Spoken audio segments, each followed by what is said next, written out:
Hey, what's up, interwebs? I'm here tonight with Borg from HEX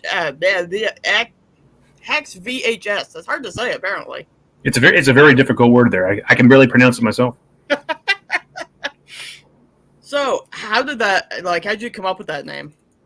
That's actually firstly, that intro song is awesome. I heard that on another thing. It's like, who did that? Did you do that or? I commissioned that from a good friend of mine, Nick, from the band V's for Villains out of Chicago. That is awesome. I love that. Oh, but the Hex VHS, I was kind of a fan of horror and stuff. If you've seen any of my videos, I'm a big fan of like silent horror. Yeah. The movie Ringu, it's a Japanese movie. Idea that like somebody's pain and death could get infused into an object, like a cursed tape in that, so that's where, cursed tape, Hex VHS, that's where the term came from. Okay. Mm-hmm. That makes sense. Yeah. So, excuse me. So how did your sound develop? It's, kind of unique. I thought it was neat.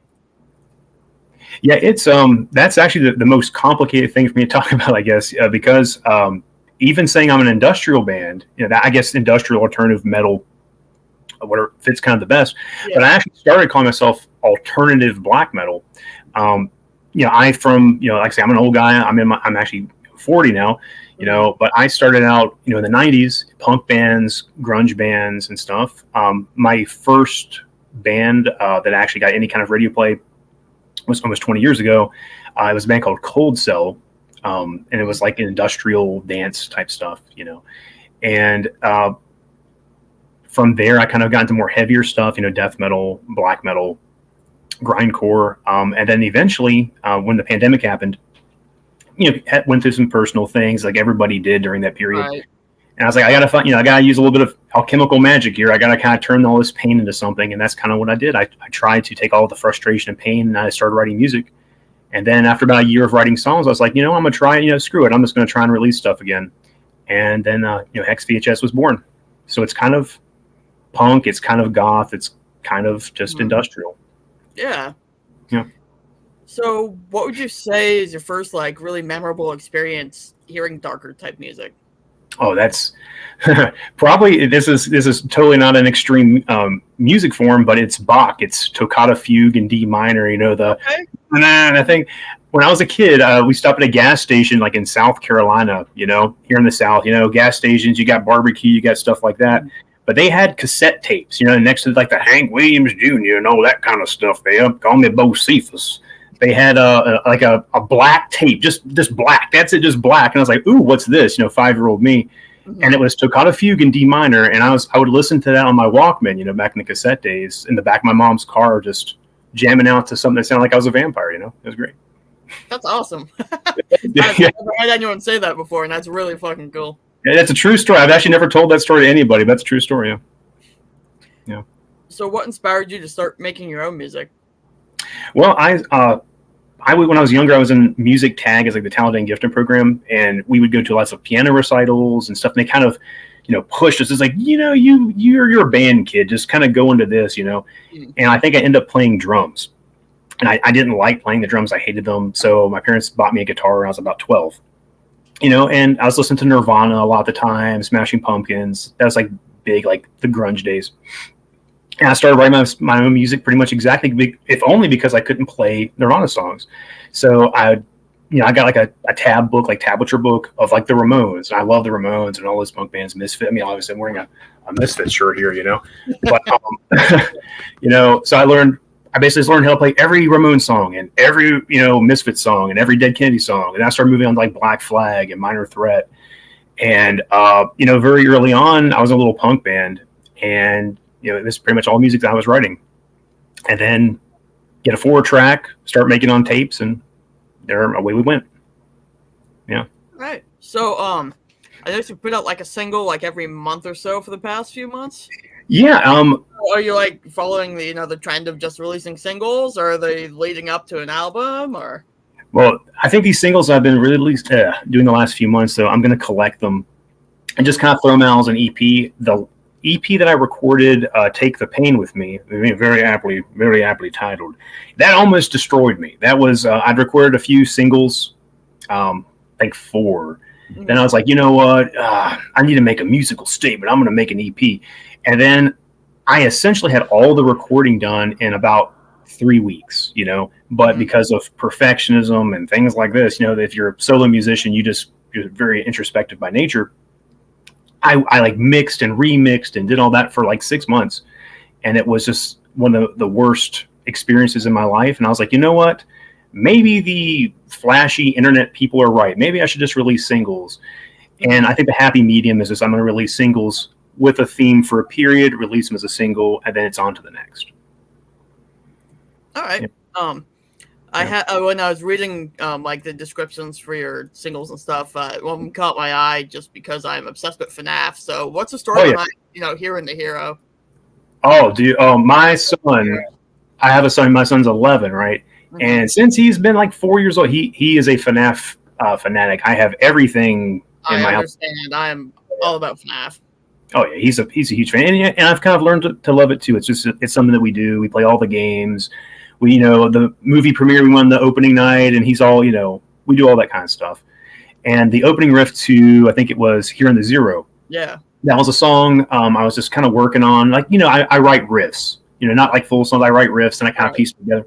But my son was like playing, Gmod or whatever. And he looked at me, he's like, oh, that's cool. I was like, oh, it is? All right. So I kept doing it. And then I just kind of wrote the song in a couple of days. Yeah, it's funny. You said in there that your son sounded like Springtrap. And when I heard it, I listened to the song and I'm like, this sounds vaguely familiar. And I read the description. I'm like, oh, that's why it sounded familiar. Yeah, exactly. Yeah.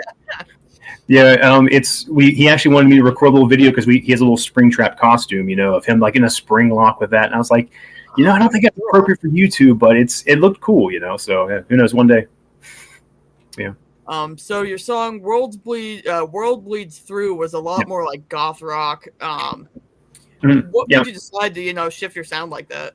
Well, and that was kind of purposeful too. I mean, the very first song I recorded as HEX or released, I've been writing music for years anyway, but released was Bury Me. That was the very first song, and that's very, very punk, and I did that purposely because I don't like it when I start liking a band and they change their sound, so I went right off the bat, it's like, hey, if you want to go on this ride, you might have some harder stuff, kind of like Love and Strangleholds, or Your Heartbreak is more of a harsher song, or Black Death Energy is pretty harsh, or stuff like that. But I want to, I guess, establish that I'm going to do a variety of things. I'm influenced. I love The Cure. I love Joy Division. I love, Napalm Death. I'm going to have a variety of stuff.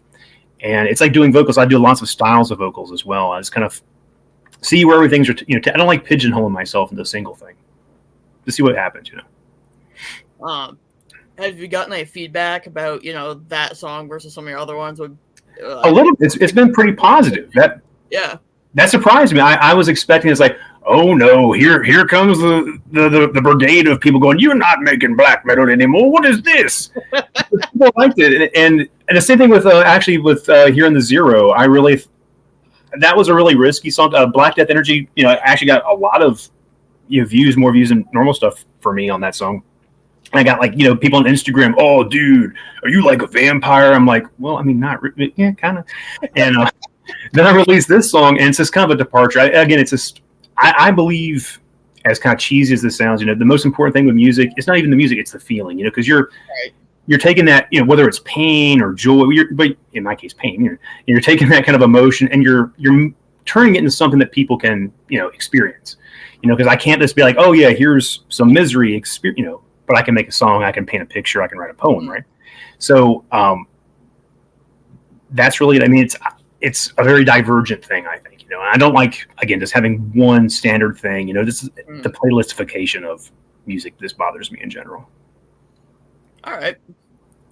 So have you played any shows as HEX? No, I was right when I first started releasing singles. There was kind of a music festival around us that had a metal show, and I was like, I'm going to submit my music to them and see what happens. And they're like, oh yeah, well, you can get on the show, and they start sending me stuff. I'm like, oh crap, this isn't good.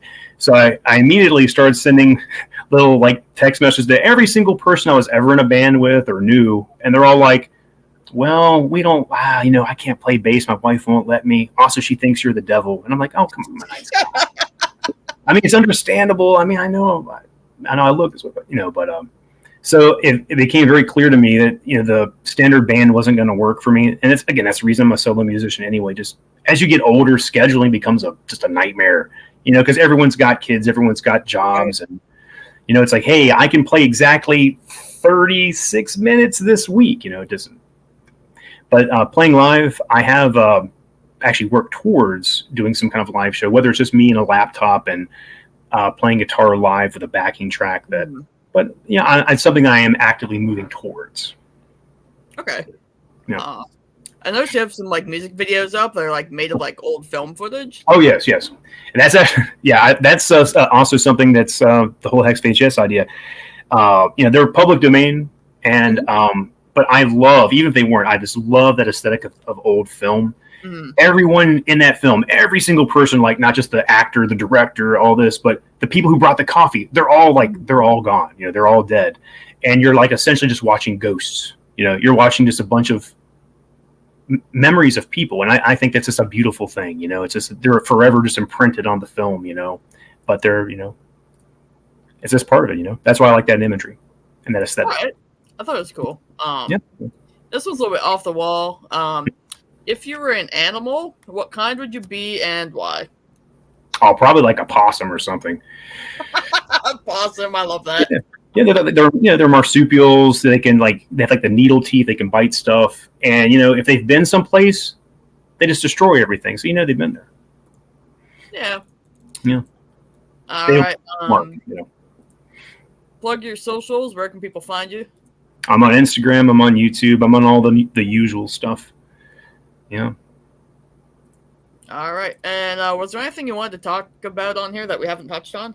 No, I just wanted to say the underground is a strange place, and people like yourself who go out here and give artists like myself a platform to speak on. That's an invaluable thing, and I wish you all the best, and I think that you're an awesome dude. Hey, thanks. You're pretty cool too. Thank you. What do you want to say to anybody who watches this? If you're out there, you're having a hard time, there's the thing that always got me like loving goth music, or The Cure especially, it's when you hear something that's dark, some people get kind of scared by it, but what it is to me is, hey, I understand that pain. And when you at least don't feel alone, that can really go a long ways for somebody, who has depression or anxiety. And I know that's one thing that's been very helpful in my life, because without music, I don't know where I would be. So if somebody, All right. People stay tuned. In about 45 minutes, I'll be live with Suburban Spell at 8 o'clock, not 7 o'clock. Good job, Eric. But other than that, yeah. All right. Well, thanks for coming on. And if you want to hang out off the air after the credits roll, you're welcome to. All right. Thank you so much, and thanks for having me. Yeah, thank you. Yeah.